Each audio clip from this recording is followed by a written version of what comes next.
بدقسمتۍ نه په دې ملک کې یو داسې حکومت راغلی دی چې خلکو له ډېر نومې ورکړی وو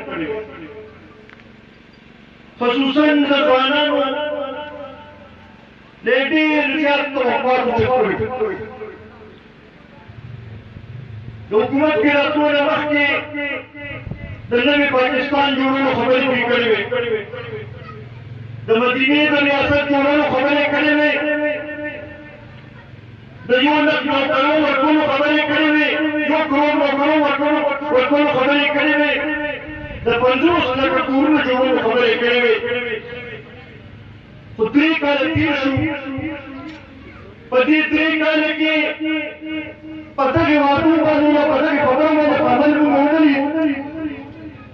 صرف چې کله د دا حکومت راغلی دی نو مختلف بحرانونه مو کتل کله د اوړو بحران راشي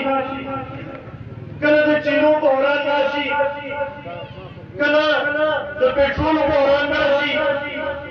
کله د کرنې بحران راشي کله د بجلی بحران راشي تش بحرانونه مو کتل د خلکو خدمت مو نه کتل د خلکو مسایلو حل مو نه کتل مونږ خو د مملې راسته ویلي چې سلیکټډ حکمرانان چې دي هغه د خلکو مسایل نشي حل کولی د دې ملک مسایلو حل چې دي هغه په جمهوریت کې دي او په شفافو انتخاباتو کې دي چې عوام څوک خوښ کړي خپل مشر چې هغه ته اقتدار ملو شي او هغه د عوامو د مسایلو طرف ته توجه وکړي خو د بدقسمتۍ نه د بعضې پالیسو په نتیجه کې دلته کې اقتدار داسې خلکو ته ورکړی شو چې هغه متفق شوي نه وو خو راوستلی شو په زور د هغې کرسۍ باندې کېنولي شو خو عزتمندو صرف په کرسۍ باندې کېناستل خو نه دي حکومت کول هم وي د عوامو توقعاتو باندې پوره راتلل هم وي د عوامو مسایل حل کول هم وي په هغې باندې پوهېدل هم وي نن د بدقسمتۍ نه که مرکزي حکومت دی او که صوبایي حکومت دی داسې حکمرانان دي چې نه د عوامو په مسایلو باندې پوهېږي نه یې ورسره احساس شته او نه د هغې حل کولو لپاره ورله چل ورځي کني نو تاسو دې نه په خپل انداز ولګوئ چې په قومي اسمبلۍ کې یو وفاقي وزیر راپاڅي چې کوم د دې صوبې وزیر اعظم پاتې شي او وایي چې یاره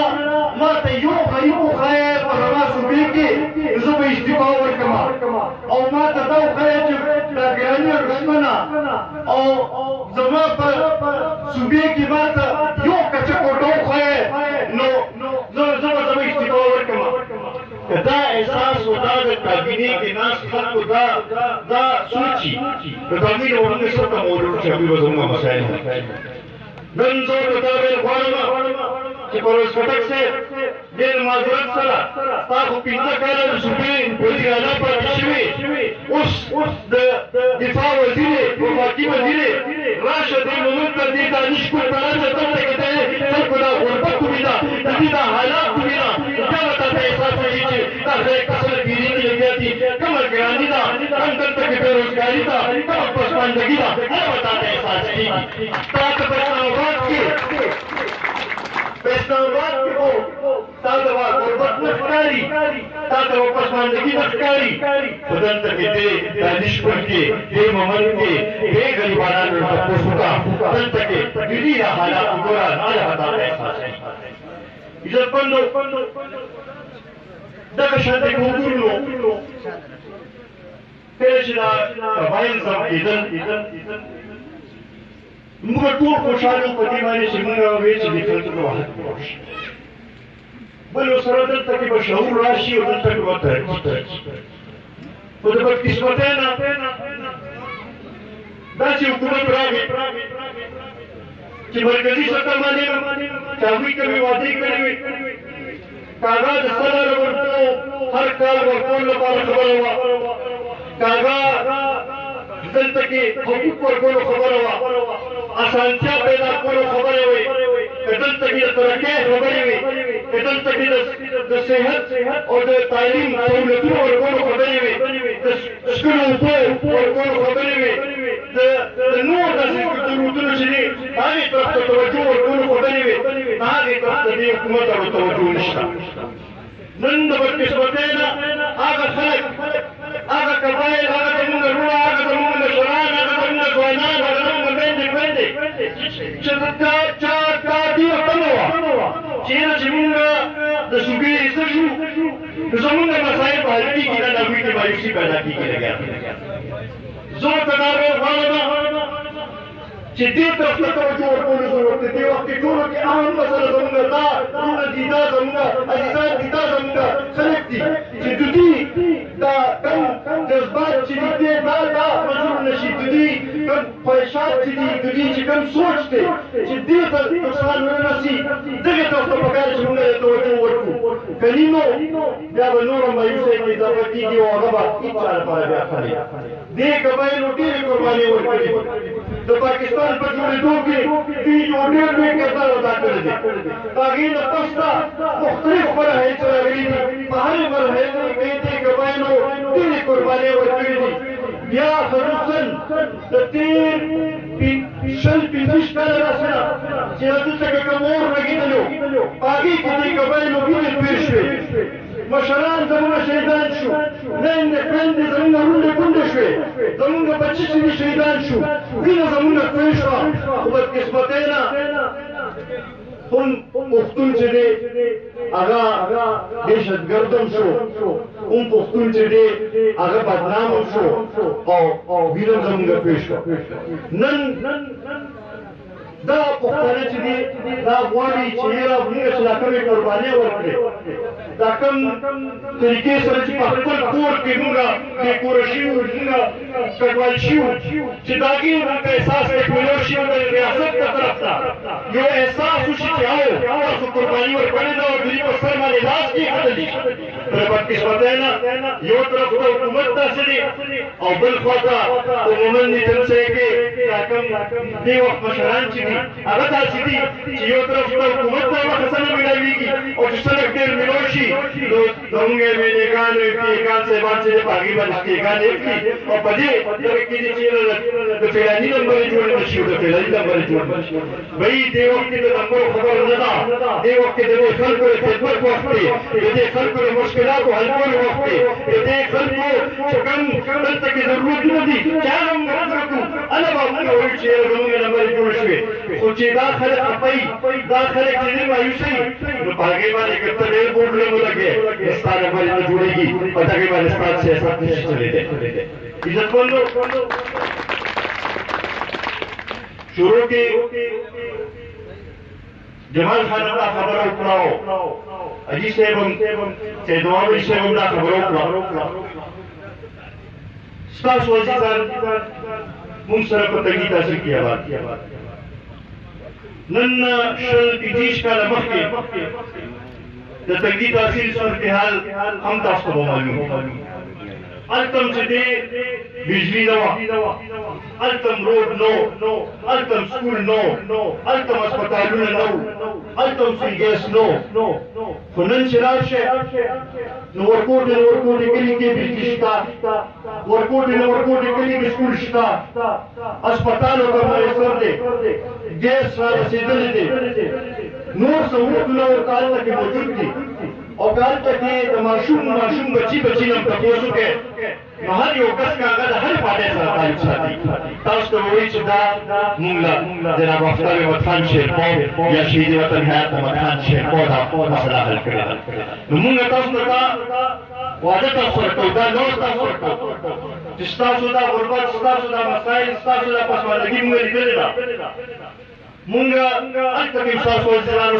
خدمت هم کړی دی دا تاسو سره نوس کوو دا تاسو سره واده کوو چې دلته هم ستاسو خدمت به کوو او هغوی به یې وفادار نه کېږي څو پورې چې دلته مونږ ترقي نه راوستلې ستاسو مسایل مونږ حل کړي دي او څو پورې چې تاسو نه ویلې چې یاره مونږ مطمئن یو مونږ وفادار نه کېږو او که په هغې کې څنګه چې شهید وطن حیات احمد خان شیرپور د خپل قوم لپاره د وینې د خپل سر قرباني ورکړه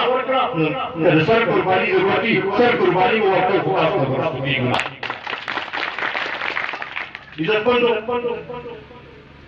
په دې کې به لږ تاسو ماته आवाज بدل موږ وچتو جدوجہد بدل موږ کړو خدمت بدل موږ کړو سو تاسو به زموږ ملاتړ کوئ دې لپاره دا ضروري ده چې موږ اتفاق پیدا کړو ستاسو د هر یو کس سره د ناس ښه تعلق شته رشتې شته یارۍ دوستۍ شته چې هغوی پسې موږ ګرځو او ټول خلک په دې خبرې باندې پوهېږي چې دې وخت پښتون قوم ته د داسې قیادت ضرورت دی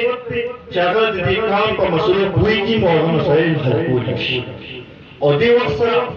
دا د قومي وطن پارټۍ لپاره د خوشحالۍ او د فخر مقام دی د قومي وطن پارټۍ د کارکونانو لپاره د خوشحالۍ مقام دی چې که واحد داسې کس په دې صوبې کې شته چې د چا طرف ته د خلکو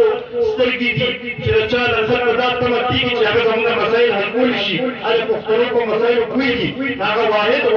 ملي رهبر جناب آفتاب احمد خان شیرپور دی زه به تاسو ته امیدوار درخواست چې راپاڅئ کور په کور کوڅه په کوڅه وګرځئ اتفاق پیدا کړئ د جناب آفتاب احمد خان شیرپور لاس مضبوط کړئ دې لپاره نه چې هغه مضبوط شي دې لپاره چې تاسو مضبوط شئ دې لپاره چې تاسو ترقي وکړئ دلته کې دا زموږ راځوانان چې دي زموږ راروان مشهور چې دي چې هغوی ترقي وکړي د هغوی زندګي چې ده هغه بدله شي د هغې لپاره دا ضرورت دی نن چې موږ راپاڅو او یو کردار ادا کړو او د جناب آفتاب احمد خان شیرپور لاس مضبوط عزتمندو ما د مخکې د هغه څه خبر وکړه خصوصا د مومنټ ټایم په حوالې سره ډېر د قسمته خبره ده چې یو علاقې ته دومره پټه منصوبه راشي تقریبا د 100 اربو نه زیاته منصوبه ده او د هغې فایده د هغې قوم ته ونه رسي خپل جایز حق ورته میلاو نه شي چې د خپل د ځمکې